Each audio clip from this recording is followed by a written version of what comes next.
ditakdirkan Allah Ta'ala, maka ia adalah satu perkara yang harus terjadi. Kayak apa punya ada orang wali bakaramat, ayam nang mati jadi hidup. Nah, itu kadang melepaskan dari akidah kita bahwa yang menghidupkan itu adalah Allah Subhanahu wa Ta'ala melalui sebab si wali tadi.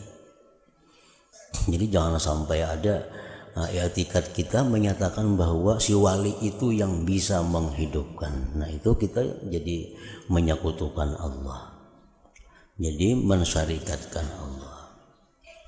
Macam si Abdul Qadir Al-Jilani makan ayam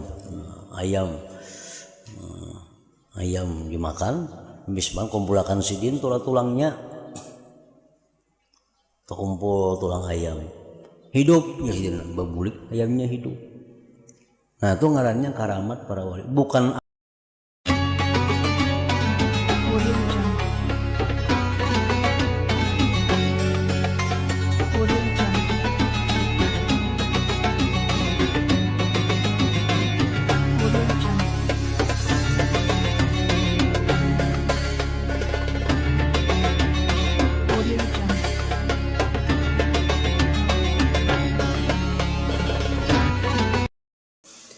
Bismillahirrahmanirrahim. Alhamdulillahirabbil alamin.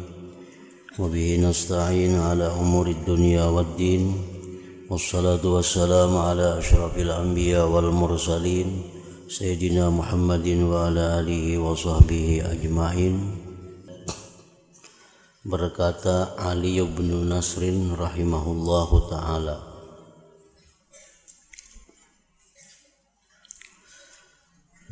aku melihat Khalil bin Ahmad rahimahullahu ta'ala di dalam tidurku, artinya bermimpi.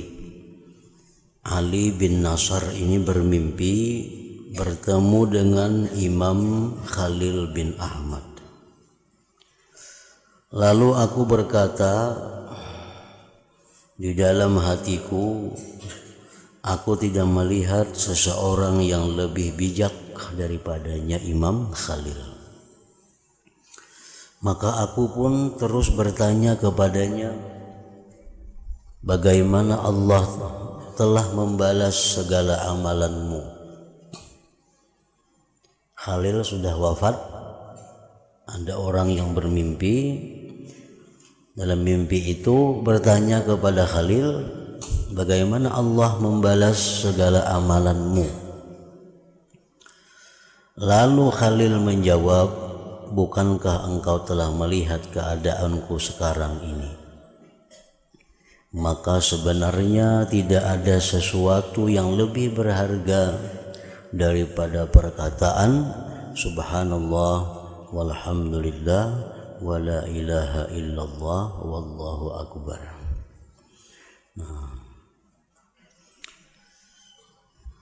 Jadi ujar Khalil bahwa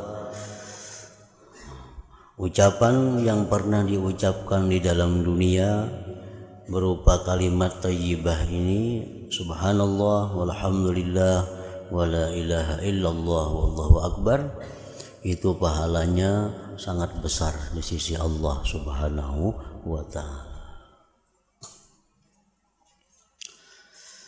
Dan di dalam riwayat lain Ali bin Nasr berkata, aku bermimpi dengan Al-Khalil bin Ahmad.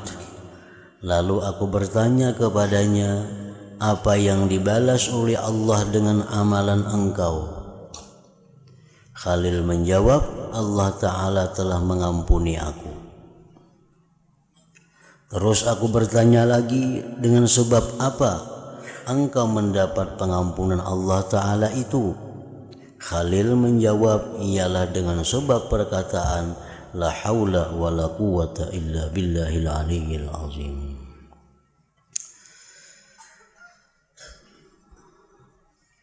Lalu aku bertanya lagi dalam mimpi itu, bagaimana engkau mendapati ilmu engkau? Yaitulah ilmu al-arud. Karena Khalil ini terkenal dengan keahliannya ilmu arud. ilmu kaidah syair Arab dan ilmu sastra Arab.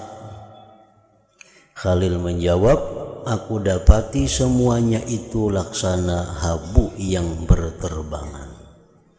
Artinya apa? Sedikit faidahnya, sedikit manfaatnya.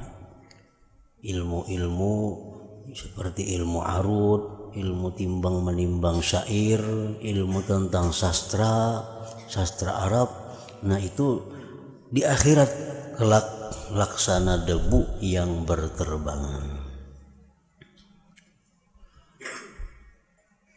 Dan telah bersyair oleh Hilal Ibnul Ala menasihati dirinya sendiri, saya bela lisanun kana yu'ribu lafzahu fayalaitahu fi waqfatil ardi yaslamu wa ma yanfa'ul i'rabu illam yakun tuqa wa ma darradat taqwa lisanun mu'jimu. Artinya selagi akan binasa lidah yang fasih ucapannya. Orang yang dalam dunia bisa bahasa Inggris, bisa bahasa Perancis, bisa bahasa Arab, bisa macam-macam bahasa, itu semuanya akan binasa. Artinya kada akan mendatangkan faidah, kada akan mendatangkan keuntungan di akhirat. Alangkah untungnya jikalau ia dapat selamat di padang mahsyar. Sebenarnya kepasihan lidah belum dapat memberi manfaat jikalau ia tidak disertai dengan takwa. Walaupun fasih bahasa Arabnya, walaupun hebat bahasa Arabnya, itu di akhirat kada ada manfaatnya kalau kada disertai dengan takwa. Dan orang yang bertakwa akan selamat walaupun lidahnya tidak fasih berbahasa Arab. Artinya walaupun dalam dunia ini kada pandai berbahasa Arab, walaupun dalam dunia kada pandai berbahasa macam-macam, tapi orangnya takwa kepada Allah, nah itulah yang menyelamatkan dia di akhirat kelak itu. Jadi artinya bahwa segala ilmu yang kita pelajari, baik ilmu nahu, baik ilmu saraf, baik ilmu fikih, ilmu tafsir, ilmu apapun yang kita pelajari di dalam dunia ini, itu adalah laksana debu yang berterbangan di akhirat. Yang memberi manfaat kita di akhirat daripada ilmu-ilmu yang kita pelajari itu adalah ilmu yang mana kita bisa mengamalkannya. Itu yang memberi manfaat. Kita belajar kitab tasawuf umpamanya berpuluh-puluh biji, itu laksana debu yang berterbangan. Nah, yang mana kita bisa mengamalkan daripada ilmu itu, nah itulah yang kita ambil manfaat di akhirat. Itulah yang dapat ganjarannya di akhirat itu. Ilmu nahu supaya bisa membarisi, ilmu nahu supaya bisa membaca kitab, ilmu saraf supaya bisa membaca kitab. Itu kada ada ganjarannya di akhirat, seperti debu. Kecuali ilmu nahu, ilmu saraf yang kita pelajari itu sehingga kita bisa membaca kitab pada berbaris, kitab gundul, lalu kita amalkan ilmu itu. Nah, hanyar bermanfaat, hanyar ada ganjaran yang kita dapati di sisi Allah Subhanahu wa ta'ala. Seperti Imam Khalil tadi, beliau ahli syair, ahli sastra, tapi pahala ganjaran yang beliau dapati di sisi Allah adalah ucapan subhanallah walhamdulillah wala ilaha illallah wallahu akbar. Dosa-dosa beliau diampuni oleh Allah sebab beliau banyak mengucap la haula wala quwata illa billahil aliyyil azim. Nah, itu bukti bahwa pengamalan. Di kitab kita banyak mendapat hadis, perkataan para wali, perkataan para ulama, misalnya dalam kitab bahwa baik membaca ini, baik membaca itu, bagus membaca ini, kita pelajari, itu kada akan ada manfaatnya di akhirat Kalau ada manfaat juga sedikit, seperti debu, sedikit manfaatnya. Tapi bila pelajaran itu kita amalkan, nah itu yang mendatangkan manfaat. Misal di kitab biar Nabi baca ini, bila kita baca ini maka itu laksana menanam satu pohon di surga. Subhanallah walhamdulillah wala ilaha illallah wallahu akbar. Nah kita amalkan sehari misal 5 kali, sehari 10 kali. Nah, yang kita amalkan itulah yang mendatangkan manfaat di akhirat. Yang kita pelajari tadi belum mendatangkan manfaat. Kalau ada manfaat hanya sedikit. Membaca la haula wala quwata illa billah itu bagus biar dalam kitab yang kita pelajari. Nah itu di akhirat belum ada manfaatnya. Begitu kita amalkan, wiridkan 100 hari misal la haula wala quwata illa billah 100 kali, setiap hari 100 kali. Nah itu hanya ada manfaatnya di akhirat. Jadi pada artinya ilmu atau bahasa yang kita pelajari itu mendapat ganjaran bila mana kita bisa mengamalkan. Bab kelima, pasal pertama pada menyatakan karamat para wali dan keistimewaan mereka. Ala inna awliya Allahi la khawfun alaihim wa la hum yahzanun alladzina amanu wa kanu yattaqun lahumul bushra fil hayatid dunya wa fil akhirah la tabdila li kalimatillah dzalika huwal fawzul azim. Surah Yunus. Maksudnya perhatian. Ala jar Tuhan, perhatian. Sesungguhnya wali-wali Allah itu tidak ada takut dan tidak ada kesusahan bagi mereka. Maksudnya adalah di akhirat. Di akhirat orang-orang wali itu kadang menemui kesusahan dan kadang merasakan rasa takut. Mereka orang wali tadi ialah orang-orang yang beriman dan bertakwa. Orang-orang wali itu orang yang beriman dan bertakwa.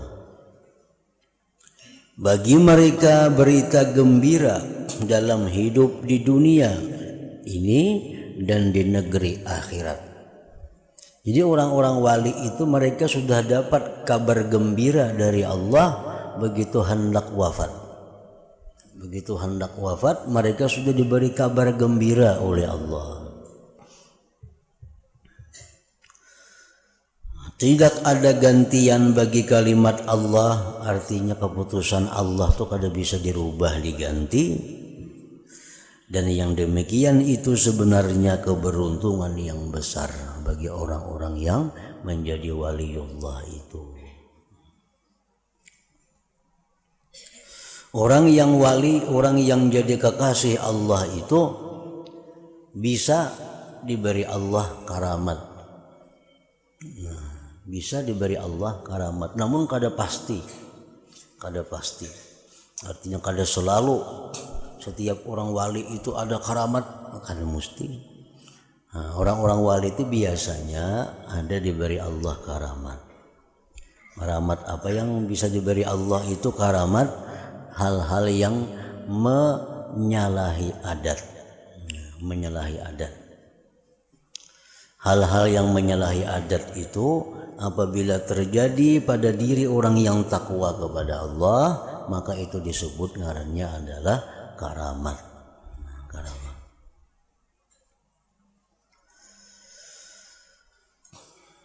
Dalil karamat pada akal dan nakal.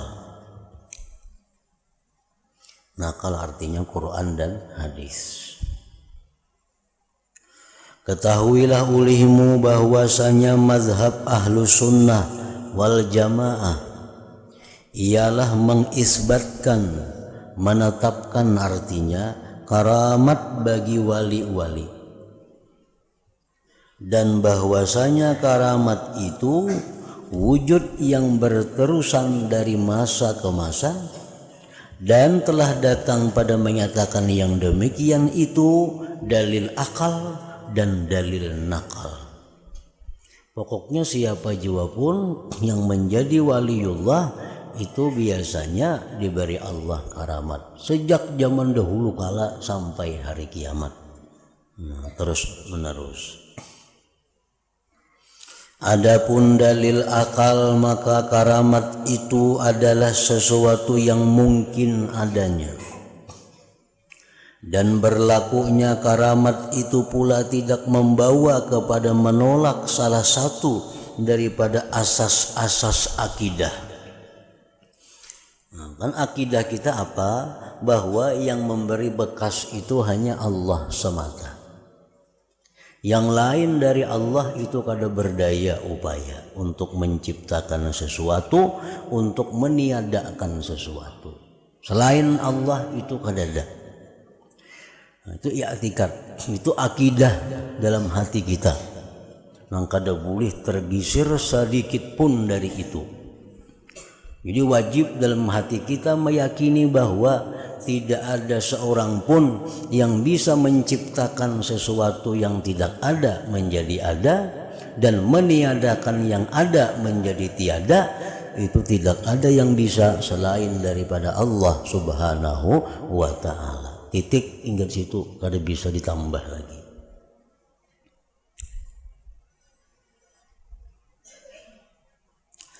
Maka wajiblah kita mensifatkan Allah Ta'ala dengan berkuasa mewujudkan karamat tersebut, dan apa-apa yang ditakdirkan Allah Ta'ala maka ia adalah satu perkara yang harus terjadi. Kayak apa punya ada orang wali bakaramat, ayam nang mati jadi hidup. Nah, itu kadang melepaskan dari akidah kita bahwa yang menghidupkan itu adalah Allah Subhanahu wa ta'ala melalui sebab si wali tadi. Jadi jangan sampai ada i'tikad kita menyatakan bahwa si wali itu yang bisa menghidupkan. Nah, itu kita jadi menyekutukan Allah, jadi mensyarikatkan Allah. Macam si Abdul Qadir Al-Jilani makan ayam dimakan, habis kumpulkan sidin tulangnya,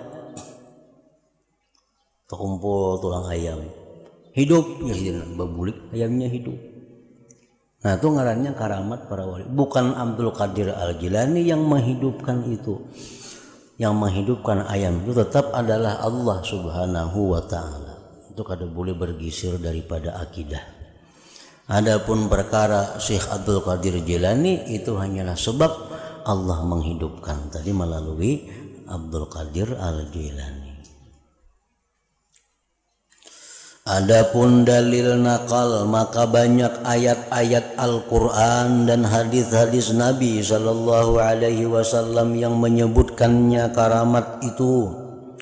Di antaranya ialah firman Allah Ta'ala yang berkenaan dengan kisah Siti Maryam, yaitu firman Allah Ta'ala, wa huzzi ilaiki bijid'in nakhlati tusaqit alaiki rutaban janija. Maksudnya, guyangkanlah ulihmu wahai Maryam akan batang pohon kurma itu, niscaya akan berguguran untukmu buah-buah rutak, buah tamar yang masih basah yang telah dipetikkan. Menurut cerita, Maryam ini melahirkan Nabi Isa di bawah pohon kurma. Pohon kurmanya kering, kada sedang berbuah. Begitu habis melahirkan Nabi Isa, tentu tubuh Siti Maryam itu lemah, orang yang beranak. Allah menyuruh Maryam coba guyang batang pohon kurma itu.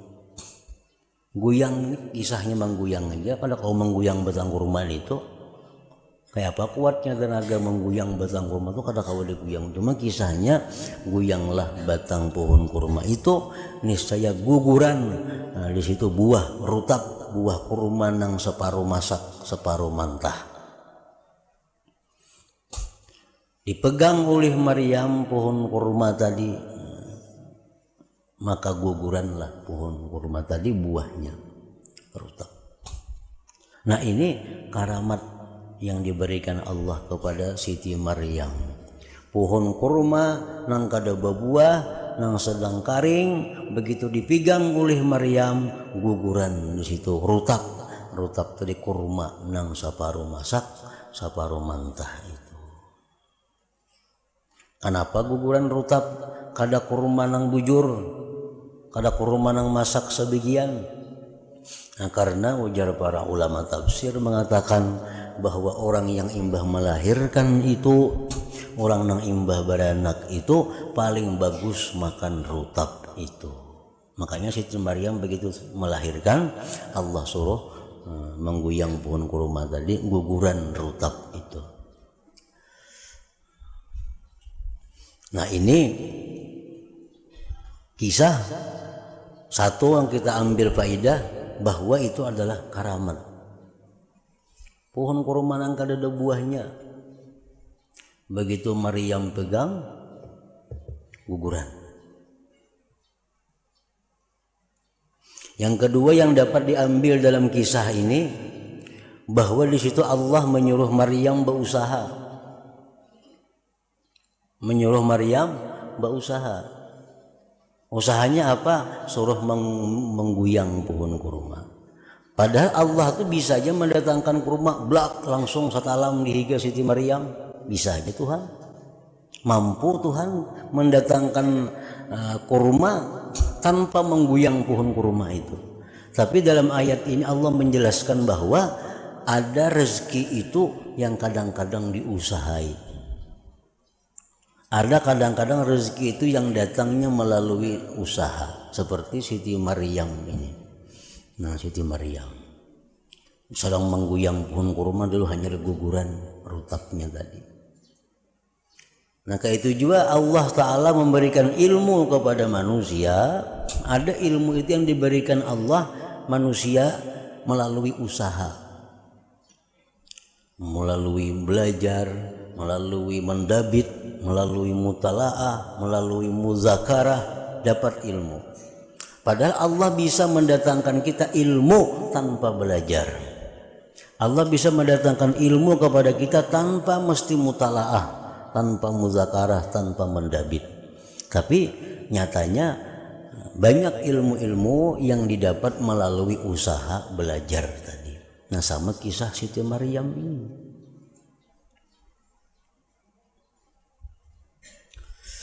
Dan berkata Abul Ma'ali Imam Al-Haramain rahimahullah ta'ala, dan adalah ijma' ulama, sepakat seluruh ulama mengatakan bahwasanya Siti Maryam itu bukan seorang nabi. Maryam itu bukan nabi, karena nabi itu mesti zakarun, nabi itu mesti laki-laki. Maryam itu kada mau nabi. Maryam itu bukan nabi. Dan begitu pula berkata ulama-ulama yang lain, bahkan Siti Maryam itu hanyalah seorang waliyah siddiqah, seorang wali kekasih Allah yang sangat bersifat kebenaran, seperti yang dikhabarkan oleh Allah Ta'ala di dalam Al-Quranul Karim. Nah, berarti apa yang dialami oleh Maryam ini adalah merupakan karamat, bukan mukjizat. Karena Maryam kada nabi. Jaka nabi itu mukjizat ngarannya.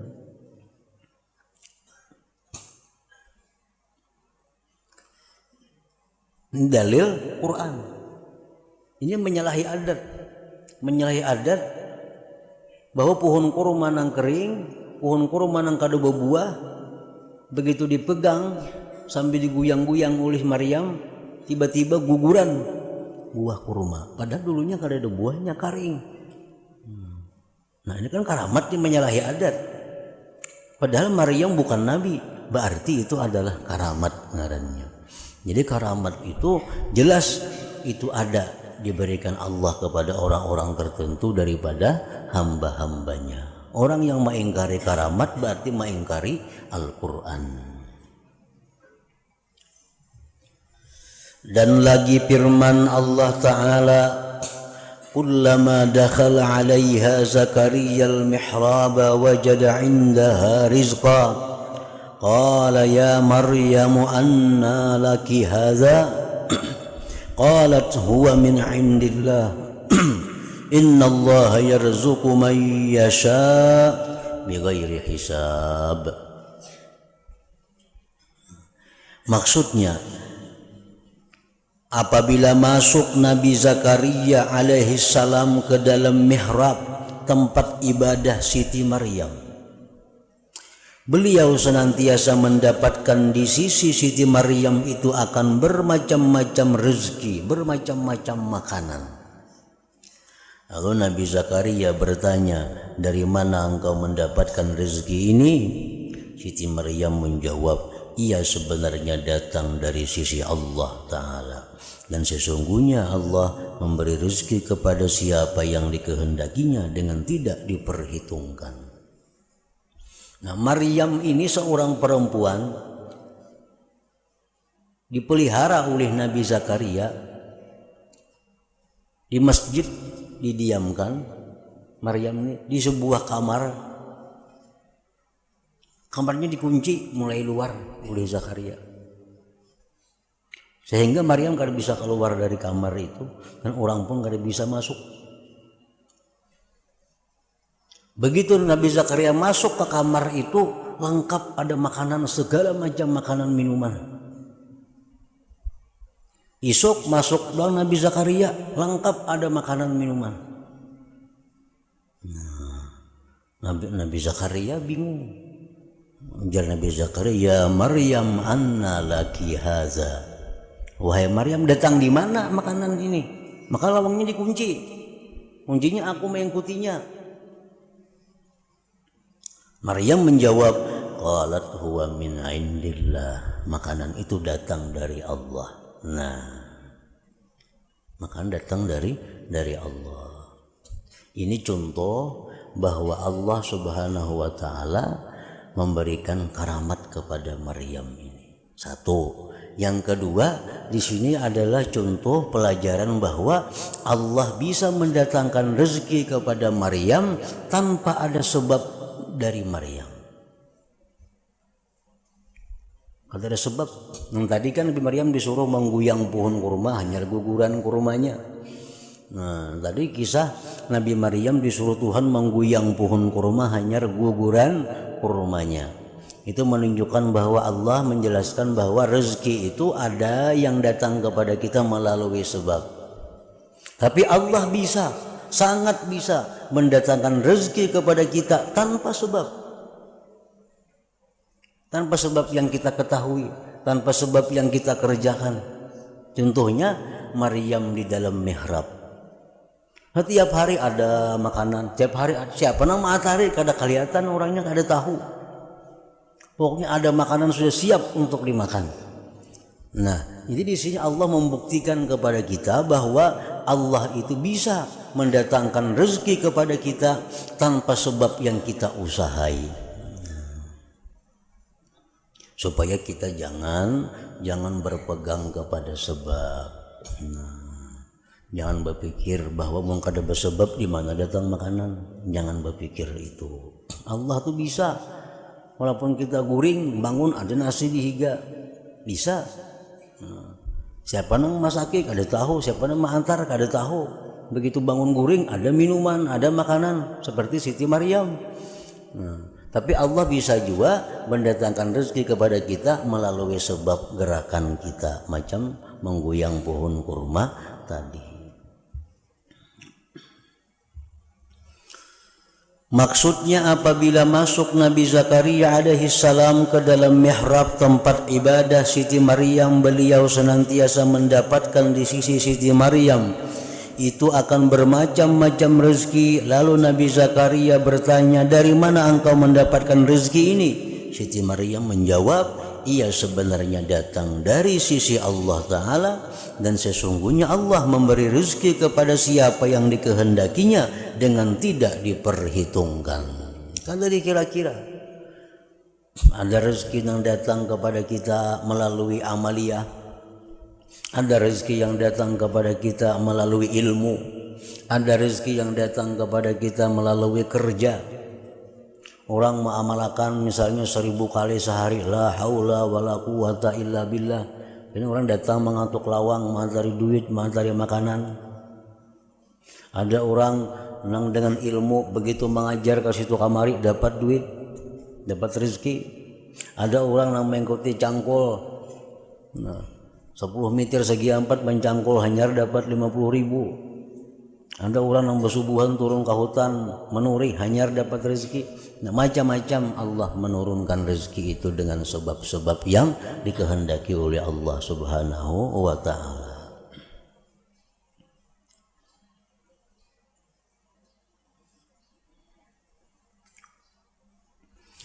Dan firman Allah Ta'ala berkenaan dengan kisah sahabat Nabi Sulaiman alaihi salam, ketika Nabi Sulaiman alaihissalam mau memindahkan istana Siti Balqis dari negeri Saba ke hadapannya. Istana hendak dipindah, hendak memindah istana di negeri yang jauh. Menjadi Nabi Sulaiman, wahai umatku, wahai jin, wahai angin, wahai macam-macam, aku hendak memindah istana Balqis itu dipindah ke tempatku ini. Siapa yang bisa kau memindah? Ada yang kau memindah sekian lawasnya yang suntung. Ada yang kau memindah sehari semalaman hanya kau tuntung. Itu sudah hebat. Istana di negeri lain, ibarat di sini di Malaysia misalnya anaknya, di sana ada istana dipindah ke Surabaya sini. Nah, istana itu diangkat. Ngaran istana kan harus istana.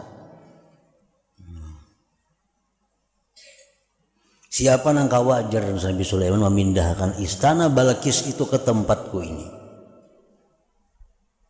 Ada sahabat Nabi Sulaiman yang bernama Asap. Ana atika bihi qabla an yartadda ilaika tarfuk. Saya akan dapat membawanya ke hadapanmu sebelum kembali kepadamu kelipan matamu. Ujar si Asap, wahai Sulaiman, aku bisa mencabut istana itu membawa ke sini sebelum matamu kembali berkedip. Ya, membayangkan cepatnya kayak apa? Ini mata nih kan berapa jam buncilak pulang, ada sudah istana di muka sini.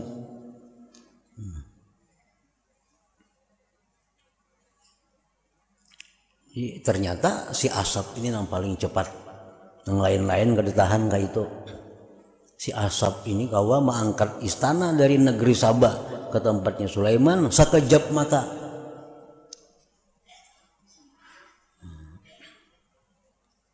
Dan berkata para ulama, sahabat Nabi Sulaiman alaihi salam itu bukan seorang nabi. Kada nabi, cuma orang ahli ibadah, orang ahli takwa kepada Allah. Nah, ini ngarannya adalah karamat wali ngarannya.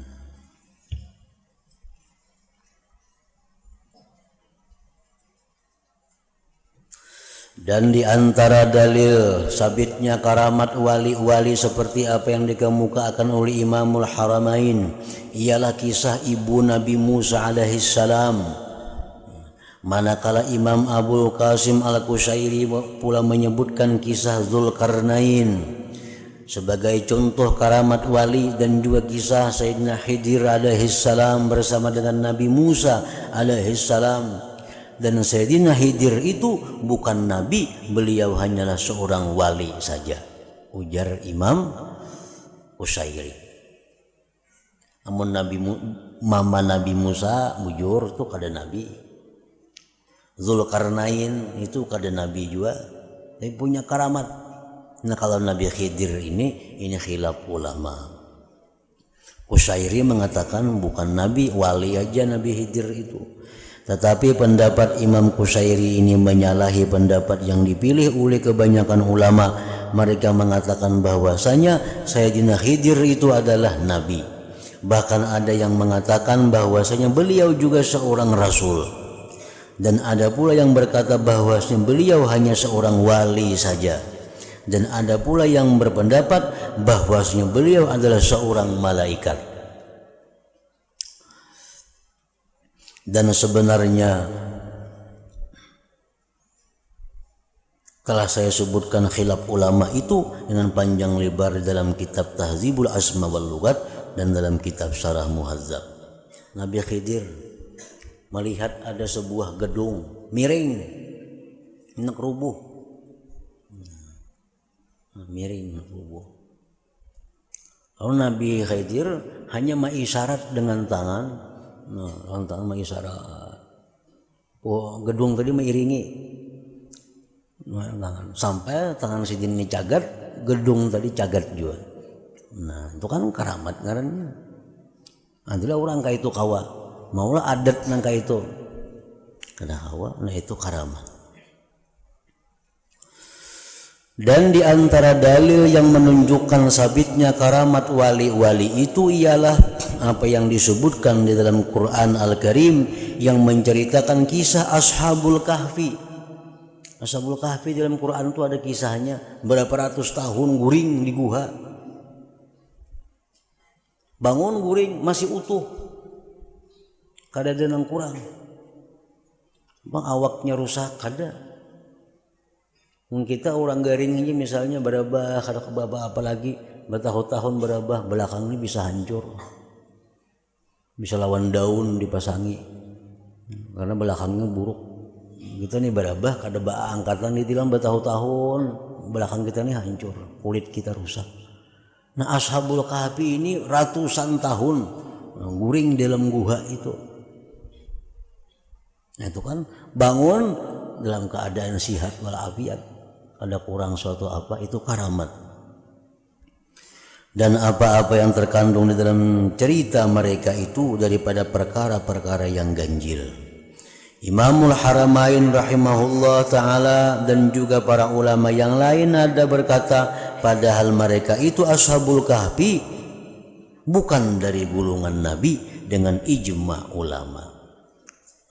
Ashabul Kahfi orang 7 orang itu bukan nabi, itu mereka hanyalah orang-orang yang beriman kepada Allah Subhanahu wa taala, lari ke dalam guha untuk mempertahankan imannya daripada ancaman dan bujukan raja kafir pada waktu itu.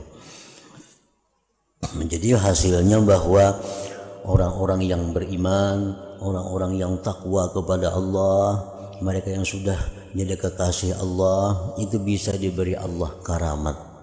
Bisa diberi Allah hal-hal yang di luar daripada adat kebiasaan kita, dan kita wajib percaya itu karena diterangkan dalam Al-Quran Al-Karim dan diterangkan pula oleh hadis-hadis Nabi Sallallahu Alaihi Wasallam.